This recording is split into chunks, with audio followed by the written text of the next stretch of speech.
दोस्तों नमस्कार, मैं हूं आपके सामने अजय गुप्ता। इस वक्त यूपी के मऊ जनपद के मधुबन विधानसभा में मौजूद हूं। आपको बता दूं कि जब से बीजेपी ने टिकट यहां रामविलास चौहान को दिया, तब से कहीं ना कहीं यहां पर घमसान छिड़ गया है और आज सपा की तरफ से भी टिकट घोषित कर दिया गया है। सपा से मधुबन से सुधाकर सिंह को टिकट मिल चुका है, लेकिन अब ये दाव देखना है कि किस पर भारी पड़ता है। आप देख सकते हैं ये भक्त भैया का निजी आवास है और यहीं पर उपस्थित हूँ।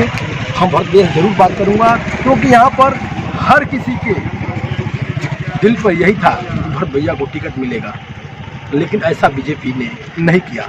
आइए चलते हैं भक्त भैया के पास और बातचीत करते हैं। भक्त भैया, क्या ऐसा हुआ कि बीजेपी यहाँ से किस तरह का ही सर्वे था? बीजेपी कह रहे थे कि हमारे जितने भी प्रत्याशी उतरेंगे सर्वे किया जा रहा है, सर्वे के हिसाब से उनको टिकट दिया जाएगा।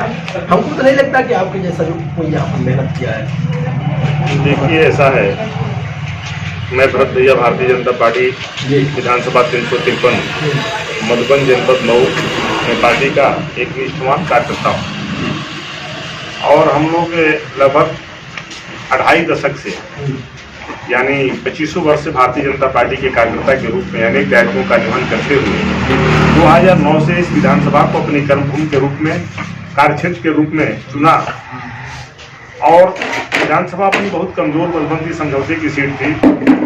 इस पर जनता के सुख दुख, जन समस्याओं का समाधान, पूर्ववर्ती सरकारों के लूट, हत्या, छिनैती, डकैती, खजान कालाबाजारी, घोर विद्युत कटौती के खिलाफ पूरे जिले में मुख्तार अंसारी के गुर्गों के द्वारा की जा रही हत्या के खिलाफ, चाहे चिरैया कोट में विनोद वर्मा की हत्या हो, चाहे बड़ुआ गोदाम में भूरा गुप्ता की हत्या हो, चाहे कमलेश वर्मा की हत्या हो, चाहे महेंद्र वर्मा के ऊपर गोली चली हो, चाहे प्रेमचंद वर्मा की हत्या हो, दर्जनों हत्याएं जो समाजवादी पार्टी की सरकार में, पूर्ववर्ती सरकार में हुआ। हम लोगों ने माफियाओं के खिलाफ संघर्ष करके और अपने पीड़ित परिवारों को इंसाफ दिलाया और माफियाओं को उत्तर प्रदेश की पूर्ववर्ती सरकार को बाध्य करके घुटने के बल पर, संघर्ष के बल पर, घुटने के बल टिका करके उनको मजबूर किया जेल के शिकंजों में डालने के लिए। और मधुबन विधानसभा हमारी कर्मभूमि है। मधुबन विधानसभा में लाखों जनमानस की जन भावनाओं का विश्वास हम सब ने हासिल किया है। पार्टी के प्रत्येक गांव में यूथ का गठन करके, नौजवानों की टीम बना करके और हजारों कार्यकर्ताओं को पार्टी के साथ मैंने जोड़ा। भाई साहब, जिस टीम के लिए, जिस बीजेपी के लिए आपने इतना मेहनत किया, वही बीजेपी आज आपको धोखा दी। अब इसको हम धोखा तो नहीं कहेंगे, लेकिन निश्चित रूप से बात मैं कह सकता हूं कि भारतीय जनता पार्टी में कोई ऐसा व्यक्ति जरूर है जो पूरी संगठनात्मक इकाई यानी मंडल से लेकर, बूथ से लेकर, सेक्टर से लेकर क्षेत्रीय और प्रदेश इकाई के चाहने के बावजूद और अपने मात्र संगठन के आशीर्वाद मिलने के बावजूद परम पूज्य योगी आदित्यनाथ जी को मुख्यमंत्री न बनने देने का कहीं कहीं मुझे साजिश लग रहा है। ये बताइए, जब आप संघर्ष किए थे मधुबन में, देखा गया कि जब मधुबन का मेन रास्ता जो कहा जाता है मधुबन से दोहरी घाट का बना नहीं था, तो उसमें गड्ढे थे, ऐसे ऐसे गाड़े जाते थे। आपने पैदल चला, लोगों को लेकर चला, गरीबों के हित का काम किया, लेकिन आपको टिकट बीजेपी नहीं दी। ये कैसा खेल हुआ है? 2017 में भी अंतिम समय हम लोग के टिकट रोके गए और एक पैरासूट के दल बदलू को टिकट देकर के पार्टी ने भेजा और पार्टी नेतृत्व के आग्रह को स्वीकार करते हुए हम सब ने उस व्यक्ति को चुनाव जिताया, सारे कार्यकर्ताओं ने, पार्टी की जनता ने। और देखते आप उसका नतीजा क्या हुआ।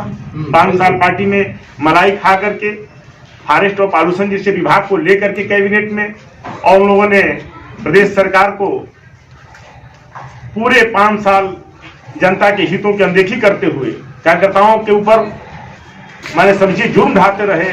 और जब समय चुनाव का आया तो कार्यकर्ता और जनता को ठेंगा दिखाकर पार्टी की नीतियों को छोड़ करके, कभी नीति के साथ जुड़े नहीं, भाग गए। फिर ऐसे हुआ है इसमें। हम लोग को पूरा विश्वास था पार्टी अपने नेतृत्व पर, अपने पार्टी के प्रदेश अध्यक्ष पर, राष्ट्रीय अध्यक्ष पर, अपने कुशल संगठन के सारे शिल्पकार माननीय सुनील बंसल जी पर कि टिकट हम सबको मिलेगा। लेकिन कहीं ना कहीं कोई विसंगति हुई है। कोई ऐसा व्यक्ति है जो चाहता है कि उत्तर प्रदेश के पूर्वांचल में सीटें कम आ जाएं और पूज्य योगी जी मुख्यमंत्री न बनने पाए। ये सीट मैं निश्चित रूप से आपसे कह सकता हूं कि पार्टी ने अगर भरोसा जताया होता तो हम लोग पूर्वांचल में सबसे सर्वाधिक मत से चुनाव जीत करके सदन में जाते, पूज्य मुख्यमंत्री जी को, योगी जी को मुख्यमंत्री भी बना करके जो उत्तर प्रदेश भय भूख भ्रष्टाचार मुक्त हो रहा है, जो गरीबों के चेहरे पर उत्तर प्रदेश से मुस्कान आ रहा है, जो गरीबों का हक जो गरीबों का खाद्यान्न, गरीबों के घर में 18 घंटा से 24 घंटा बिजली देने का अभियान जो चल रहा है, उसको और आसमान की ऊंचाई दे करके उत्तर प्रदेश को भारत का एक सिरमौर और मॉडल प्रदेश बनाने के क्षेत्र में हम योगदान देते हैं। लेकिन सर, आप बहुत मेहनत की है मधुबन विधानसभा के लिए, यहाँ के लोगों के लिए, गरीबों के लिए। आपने भारतीय जनता पार्टी का हर एक आवाज उठाई है यहाँ से, पार्टी इस पर विचार नहीं की? निश्चित रूप से भारतीय जनता पार्टी की विचारधारा पर हमने अपने जीवन का करीब अब से 25 वर्ष का समय समर्पित किया हूँ और तन मन धन और पूरे परिवार के समर्पण का, पूरे कार्यकर्ताओं के समर्पण का एक भाव प्रस्तुत मैं किया हूँ। यही कारण है कि लाखों लोगों के दिल दिमाग तक विधानसभा क्षेत्र में हम लोग हैं। यह निर्णय पार्टी में कहीं न कहीं चूक हुआ है, किसी व्यक्ति के द्वारा कहीं न कहीं गुमराह किया गया है। मैं निश्चित रूप से इस निर्णय से सहमत नहीं हूँ। मैं सहमत क्या हूँ, पूरी विधानसभा के भारतीय जनता पार्टी के मतदाता सहमत नहीं है, एक एक अपने पार्टी के कार्यकर्ता सहमत नहीं है। पार्टी को इस पर पुनः विचार करना चाहिए। अगर पार्टी विचार नहीं की तो आप क्या करेंगे? किस तरह से? अगर पार्टी ने विचार नहीं किया तो मधुबन विधानसभा में भारतीय जनता पार्टी के लाखों मतदाताओं और कार्यकर्ताओं के निर्णय का मैं सम्मान करूंगा। यानी कि लीडर चुनाव नहीं लड़ेंगे? और उनका निर्णय होगा लड़ने के लिए तो लड़ूंगा। जिन कार्यकर्ताओं का विषय है, आज भारतीय जनता पार्टी के पूरे कार्यकर्ता विधानसभा से अपने मेरा सवाल ये है, लास्ट क्वेश्चन ये है कि जो बीजेपी का यहाँ पर संघर्षशील नेता निकला, हर दिनों के आवाज भट्ट भैया का निशानी था, लेकिन आज भट्ट भैया को ठुकरा दी पार्टी।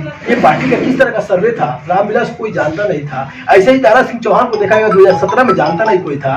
दारा सिंह चौहान आए, बीजेपी से जीत गए, अभी बीजेपी की बुराई कर रहे हैं, सभा में शामिल हो गए, घोषी से उनको विधानसभा का टिकट मिल गया। निश्चित रूप से आपके बात से हम सहमत हैं। विधानसभा का चुनाव या लोकसभा का चुनाव, ऐसे व्यक्ति को चुनाव लड़ना चाहिए और राजनीतिक दलों को टिकट देना चाहिए। कहीं न कहीं राजनीति में शुचिता और प्रतिबद्धता की राजनीति में गिरावट आई है। जो लोग क्षेत्र को जानते हों, जो कार्यकर्ताओं को अपने जनता के सुख दुख से रूबरू हों, जो कार्यकर्ताओं को पहचानते हों, जो अपने क्षेत्र को भौगोलिक दृष्टिकोण से देखे भी न हो, जो कार्यकर्ताओं का चेहरा पहचानते भी न हो, जो अपने जनता के सामने कभी सुख दुख समस्या पर, संकट पर, आफत विपद पर कभी आए न हो, ऐसे व्यक्ति को टिकट देना कहीं न कहीं विसंगति है। मैं इसका आपके बात से मैं सहमत हूं और मैं इसका प्रतिकार करता हूं। और मैं आपको देखा गया कुछ लोग ये भी नेता कर रहे थे कि मधुबन में बाहरी भगाओ, मधुबन बचाओ। अब बाहरी आ गया, अब किस तरह से मधुबन बचाएंगे आप? मधुबन में पूज्य मुख्यमंत्री जी को मुख्यमंत्री बनाने के लिए जनता कहीं न कोई रास्ता निकालने के लिए कार्यकर्ता तैयार है। और हम आपसे कहना चाहते हैं कि टिकट वितरण विसंगति हुई है। मुझे नितुत भरोसा है कि अभी समय है, अभी नामांकन 11 तारीख से होना है, 7वें चरण का चुनाव है, इस पर पार्टी नितुत पुनः विचार करेगा। अगर ऐसा नहीं होता है तो राजनीतिक संभावनाओं की खेल है, देखते रहिए आगे क्या हो रहा है। तो दोस्तों, मेरे खास मुलाकात में भट्ट भैया थे, जो बीजेपी के नेता थे, मधुबन की आवाज उठाने का ये काम करते थे।